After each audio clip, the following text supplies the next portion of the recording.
and welcome to the Clean PNR Girl, where we review the romance and skip the smut. Today we are talking about paranormal romance. So strap in, grab your little vampire fangs, and let's go howl at the moon! Today we're talking about paranormal romance, which is of course my absolute favorite genre of all fiction. I love fantasy, I love romance, but paranormal romance for me is just the cake. If there's a little bit of vampires, a little bit of werewolves, maybe some fae in there, I'm super happy. But before we jump in completely, I would love it if you did the YouTubey things. Go ahead and like this video, subscribe, and hit the notification bell so that you never miss an episode. It helps the YouTube algorithm know that as a brand new creator that my videos might actually be worth something. So now I had to take notes because there's a lot of information about paranormal romance. So I've got my little notebook here. So I'm going to refer to it quite often, but let's start with the definition of paranormal romance. So paranormal romance, based on Wikipedia, is a subgenre of both romantic fiction and speculative fiction. PNR, paranormal romance, focuses on romantic love and includes elements beyond the range of scientific explanation from the speculative fiction genres of fantasy, science fiction, and horror.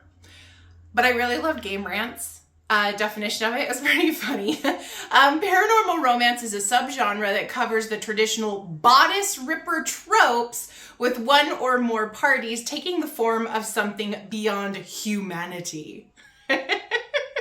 I thought that was a pretty funny one. So that's what paranormal romance is. But today's paranormal romance looks way different than what paranormal romance looked like in the 1960s, the 1920s, going all the way back. So we're going to start pre-20th century and just kind of break down the emergence of paranormal fiction and paranormal romance as a genre of fiction. So pre-20th century, we had a really big foundational time of boundaries being pushed in like science and medicine and technology.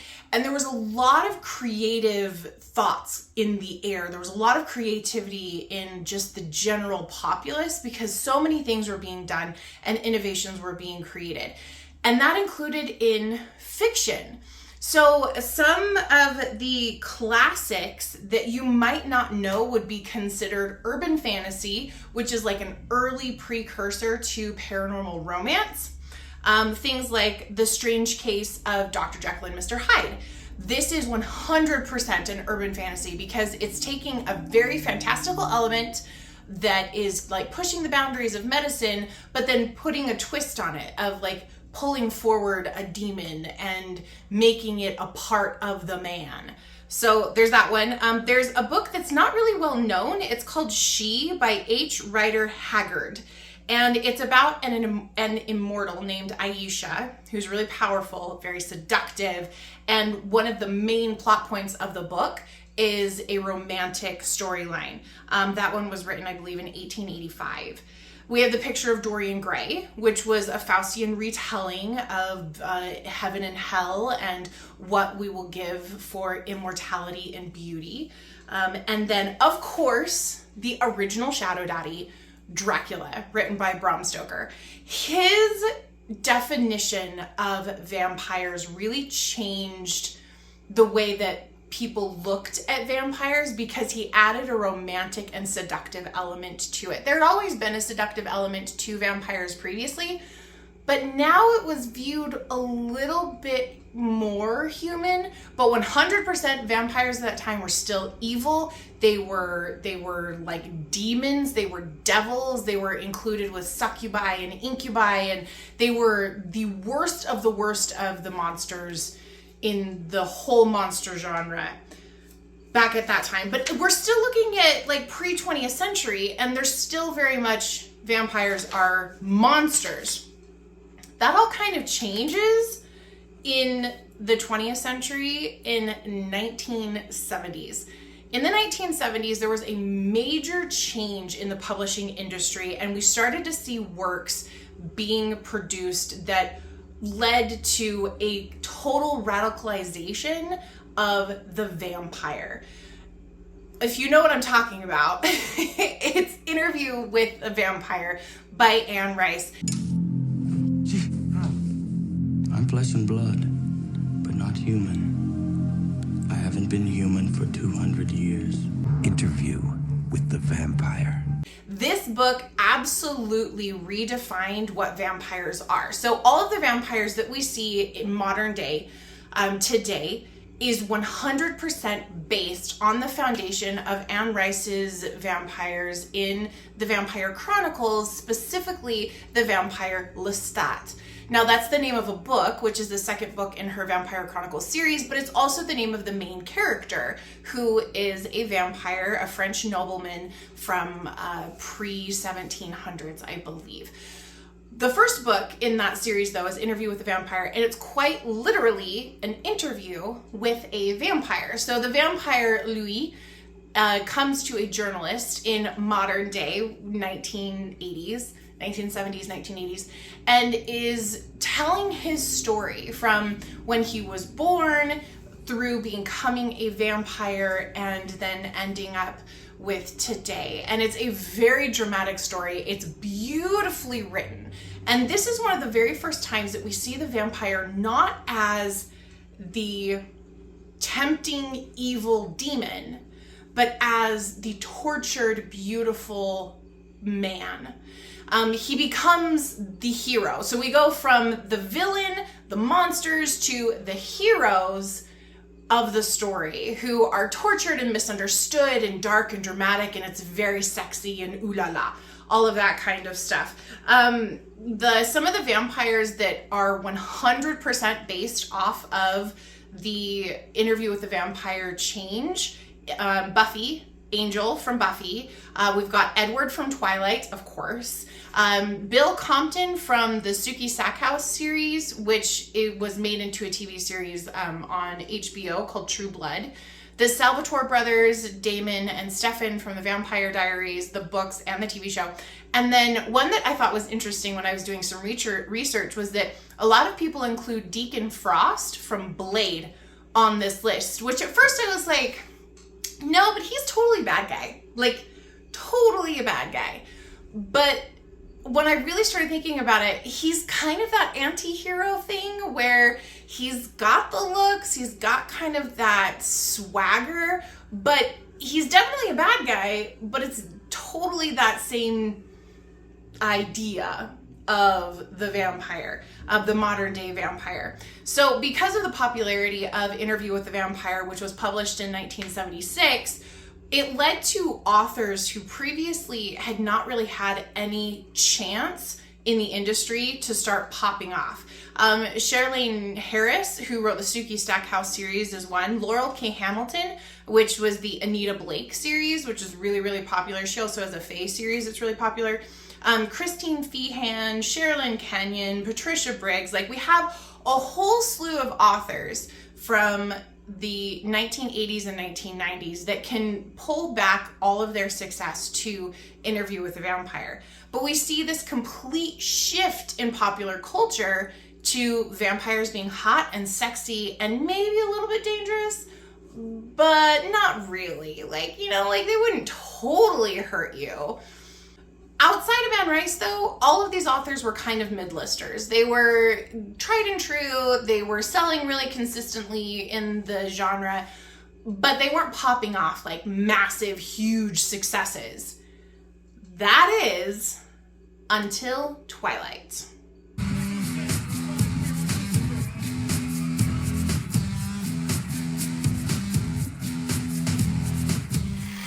Up until Twilight was released, paranormal fiction and paranormal romance basically did not exist in young adult fiction. It was almost impossible to find anyone that actually had a list of more than one or two novels that were paranormal romance and paranormal fiction. One of the authors that did have a fairly extensive catalog of paranormal romance and urban fantasy was L.J. Smith, who I have her books up here.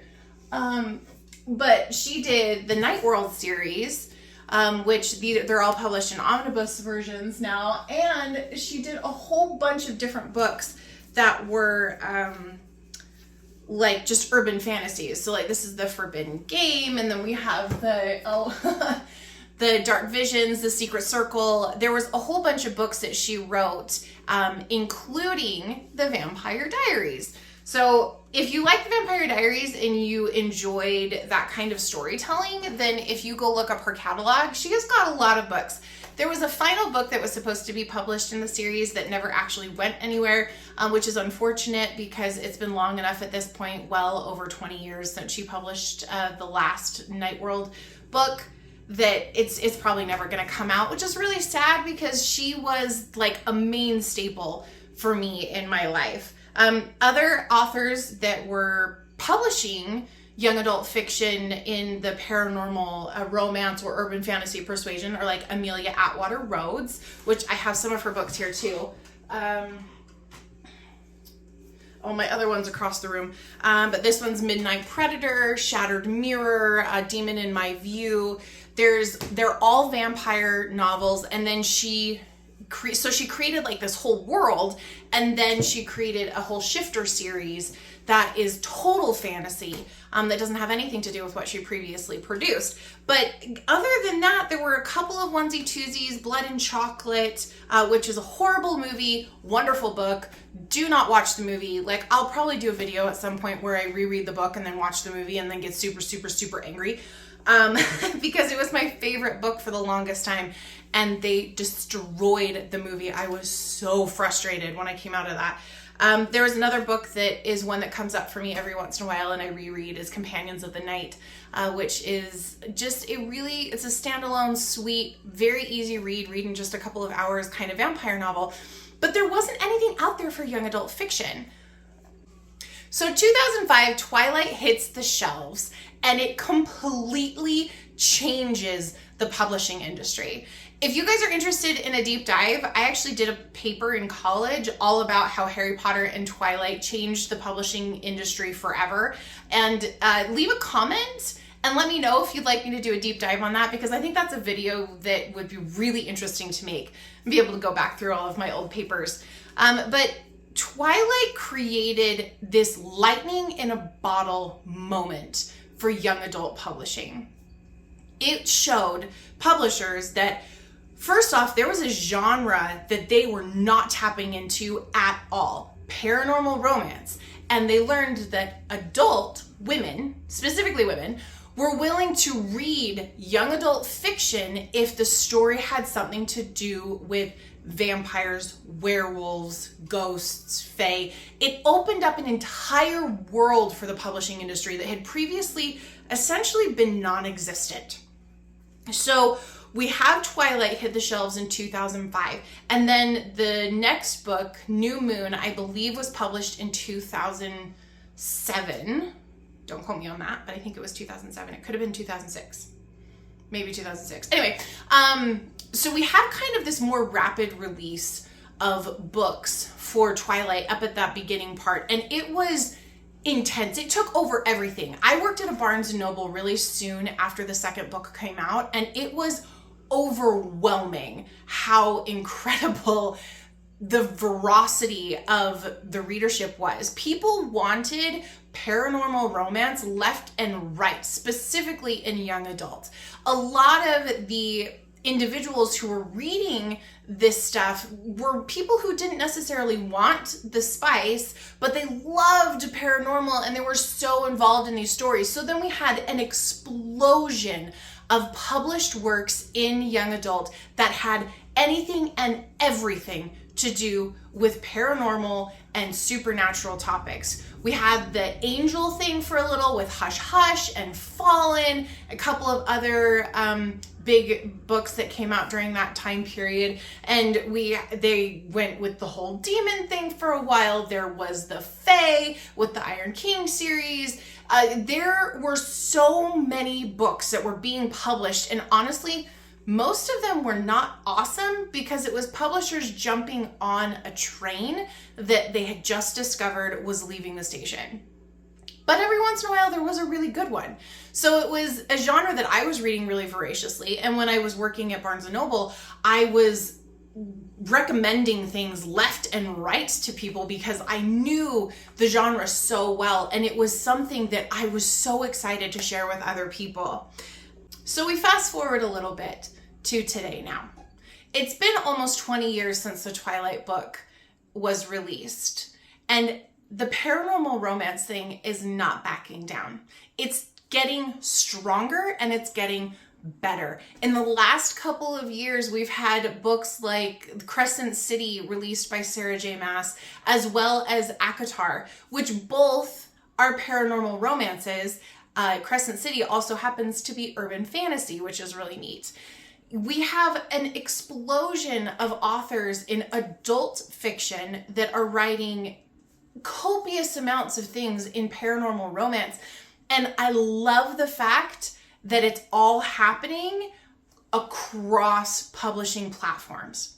We have independent published novels from independent authors that are popping off and doing so well in the independent space. Carissa Broadbent is someone that I can think of just off the top of my head that is like gone explosive, massive. And she's writing urban fantasy and she's writing paranormal romance, and it's bringing this love for vampires kind of back into the space. Bride by Ali Hazelwood, which if you haven't watched my video reviewing it, it was the one that was dropped last week. So go watch that to get my thoughts on Bride by Ali Hazelwood. But that book is huge right now. It's all over TikTok, it's all over Bookstagram, it's all over BookTube, and people are beginning to remember the fact that they love vampire novels, and they love werewolf novels, and they love urban fantasy and paranormal romance, and now is the best possible time for readers to jump in to urban fantasy and into paranormal romance. Paranormal romance is here to stay. It's not going anywhere, and personally, I am in freaking heaven. It's one of the reasons why I started this channel, was because I love urban fantasy and I love paranormal romance so much. It's what got me into reading. It's what got me through a lot of really dark days of depression. And I wanted to kind of give back to this community that I loved so much. So join me on this journey of reviewing and reading paranormal romance and urban fantasy. I'll probably read some fantasy books as well. And I would love to have you come with me. Paranormal romance is a beautiful gem, and it's a type of book that can just sweep you away and make you fall in love with reading again. Remember, you are valued, you are loved, and as always, happy reading.